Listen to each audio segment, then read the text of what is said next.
imagine a world. It's our world, but different. Humans walked the earth. They were clever. They stood tall. They had big brains, but one thing was always out of reach: fire. They saw it. They felt its heat. They saw it burn, but they never learned to control it. Not really. Wildfires still happened. Lightning strikes. Volcanoes erupted. That fire was there. It was a force, a terrible one. It destroyed. It took lives. It was not a friend. It was never a tool. It was just a danger. Something to run from. Something to avoid. This changed everything. Think about our ancestors, the very first ones. They found fruit. They dug roots. They hunted animals. They ate everything raw. Always. No cooked meat, no roasted vegetables, just raw food. All the time. This meant our bodies were different, our teeth were strong, they needed to be. Our jaws were big. They had to grind tough plants. They had to tear raw meat. Our stomachs worked harder. Digestion took a long time. It used up a lot of energy. This energy was important. Cooked food does something amazing. It softens things. It breaks them down. It makes nutrients easier to get. Our bodies could absorb more. Our guts got shorter, our teeth got smaller, our jaws got weaker, but this didn't happen. We kept our strong jaws, we kept our big teeth, our digestive system stayed long.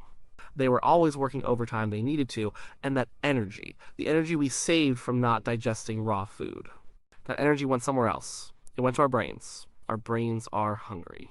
They need a lot of fuel. Cooked food gave us that fuel, it gave us more of it. It made our brains grow, it made them smarter. Without fire, this extra energy wasn't there. Our brains might not have gotten as big. They might not have gotten as complex.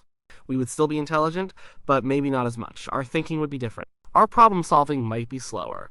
Our memory might be less sharp. We might not have imagined as much. Life was harder, much harder. It was always cold, nights were freezing, winters were brutal. Humans needed warmth. They wore animal skins. Lots of them, thick layers. But even skins can only do so much. A fire keeps you warm. It warms your shelter. It keeps the chill away. Without it, you shivered. You huddled together. You died from the cold more often. This meant humans stayed in warm places, close to the equator. Deserts were too cold at night. Mountains were too cold. Far northern lands were impossible. We couldn't move far. We couldn't spread out. The dark was always there. When the sun set, it was truly dark. No campfires, no torches, no light to see by. Predators came out, lions, wolves, bears. They hunted in the dark. Humans were easy prey. They couldn't see them coming. They couldn't scare them off with light. So humans became very good at hiding. They stayed in trees. They built elaborate, dark shelters. And they slept in shifts. Always one eye open. Always listening. Fear was constant. It shaped their lives. It shaped their very being. Caves were cold and damp.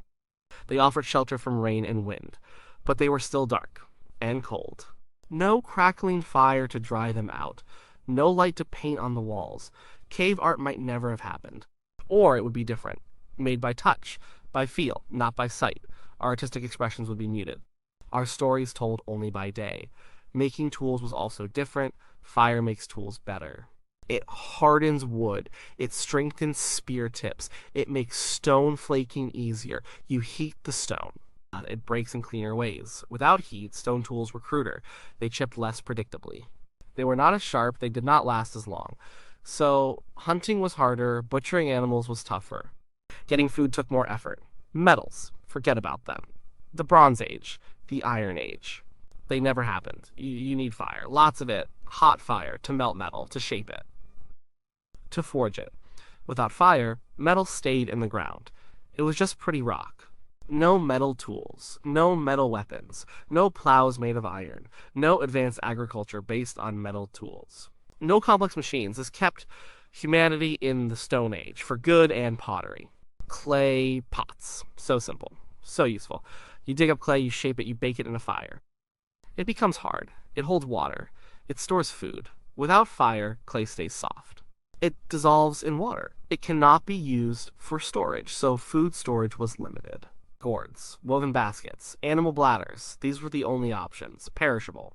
Fragile. Not good for long term. This limited how much food you could keep. It limited how many people you could feed. Social life would be different too. A fire is a gathering place. It brings people together. They sit around it. They tell stories, they share food, they bond. It's a symbol of safety, of community. Without it, where do you gather? The warmth of human bodies is all you have. So people would huddle, but there's no central light, no focus. Conversation might be quieter, more guarded. Storytelling might happen only in daylight hours. The sense of shared experience might be less strong. Human communities might be smaller. Carrying capacity of the land would be lower. People needed more territory to gather enough raw food. They couldn't process it to make it last. So, fewer people lived in one place. Groups were smaller, less diverse, less chance for new ideas to spark. Less complex social structures developed. It was all about survival, pure survival.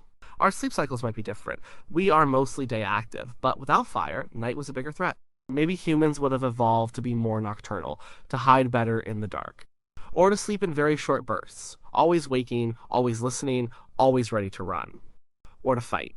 This constant vigilance would be tiring. It would affect mental clarity. It would reduce long-term planning. It would keep us in the moment, always. The diseases would be more common. Cooking kills germs. It purifies water. Without fire, water was drunk as it was. From rivers, from ponds, full of bacteria, full of parasites, food spoiled quickly. Eating raw meat carried risks, tapeworms, other infections. Many people would die young. Childhood mortality would be very high. Our immune systems might be stronger in some ways, but they would always be battling something. Our average lifespan would be much shorter. Maybe 30 years, maybe 40 if you were lucky. This also means no modern medicine. No sterilization, no boiling instruments, no purified chemicals, no drugs synthesized with heat. Medicine would remain rooted in herbs, in natural remedies, without understanding the microscopic world, without the tools to fight it. Every cut, every sickness, a potential death sentence. Agriculture, as we know, it would not exist. Many staple crops need cooking. Grains, potatoes. They are hard to digest raw, or even poisonous. Fire makes them edible. It unlocks their energy. Without fire, farming those crops made no sense. You couldn't eat them. So agriculture would be limited to easily digestible plants, to fruits, to root crops that are fine raw. But these are not usually calorie dense enough to feed large populations, and clearing land. Slash and burn agriculture. It's a simple technique. You cut down trees, you burn the undergrowth. The ash fertilizes the soil. It makes space for crops. Without fire, land clearing is immensely hard work. You chop and chop, the brush stays there, the roots remain, it's slow, it's tiring. It doesn't create fertile ground, so large-scale farming would be impossible. No agriculture means no settled villages, no towns, no cities. People would stay nomadic, moving from place to place, following game, finding right plants. This keeps populations small. It keeps technology simple. It keeps societies from becoming too complex. There would be no need for complex government. No need for writing systems. No need for specialized jobs beyond hunting and gathering. Every person would be a generalist, a survivalist. Human migration patterns would be very limited. We started in Africa, a warm place. We moved out of Africa into colder lands, into different environments. Fire was the key. It let us survive the cold. It let us clear forests. It let us adapt. Without fire, we would have been stuck in the tropical belt.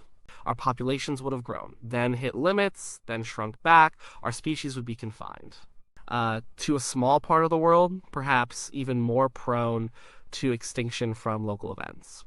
There would be no industry, no factories, no machines that run on steam or on internal combustion. All these things depend on burning fuel, on releasing energy from fire. No trains. No cars, no planes, no electricity. Our world would be a pre-industrial one forever. There would be no understanding of chemistry, no understanding of physics based on heat and energy transfer. Science itself would be fundamentally different and much, much slower. Communication would be limited. No smoke signals, no fires to guide. Travel would be slow, always on foot or by simple boats. It's boats carved from wood, but not shaped with heat. Sailing might happen, but navigation would be by stars and sun. No lighthouses, no signals, no beacons. The world would feel immense and empty.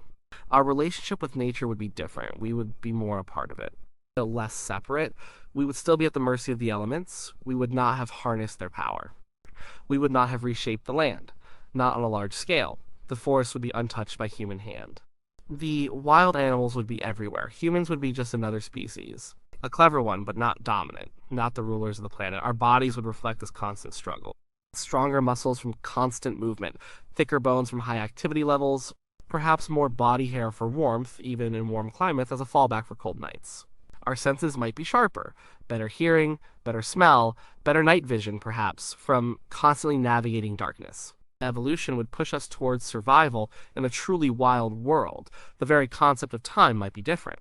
No need to track seasons for planting, no industrial clocks, time would be marked by the sun, by the moon, by the natural rhythms of life, days for gathering, nights for hiding, life cycles of animals, ripening of fruits, simple, direct, and perhaps in some ways more immediate and less abstract. But this isn't a romanticized view, it's a harsh reality, a life of constant hunger, of constant cold, of constant fear.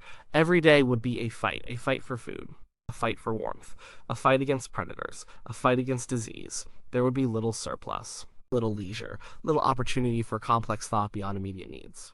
Our species, Homo sapiens, means wise man, but how wise can one be without the tools to expand that wisdom? Without fire to cook food, allowing brains to grow. Without fire to forge tools, allowing new inventions. Without fire to light the darkness, allowing thought and storytelling into the night, we would still be Homo. We would still be human. But a different kind of human. One forever tethered to the raw, untamed earth. We would be a successful species in our own way. We would have survived. We would have adapted. We would have carved out an existence. But that existence would be limited. It would be primitive. It would be a shadow of what we became. We would be smart hunters and gatherers. We would be masters of evasion, but we would never build pyramids. We would never fly to the moon. We would never split the atom. The world would be full of awe and terror. The stars would be brighter without city lights. The moon would truly light the night. The sounds of the wild would be the constant soundtrack, but the beauty would be balanced by the brutal reality. The constant threat, the gnawing cold, the fear of the unknown that lurks in the shadows. So, in this world, humanity never truly left the natural state. It remained an animal among animals. A clever one, a social one, but always vulnerable, always constrained. The spark of genius was there. But the fuel to ignite it was missing. The single, most important tool that shaped our destiny was never ours to command. And because of that, our story, our history, our very evolution, it ended before it truly began. We would still be waiting, waiting for the light, waiting for the warmth, waiting for the future that never came.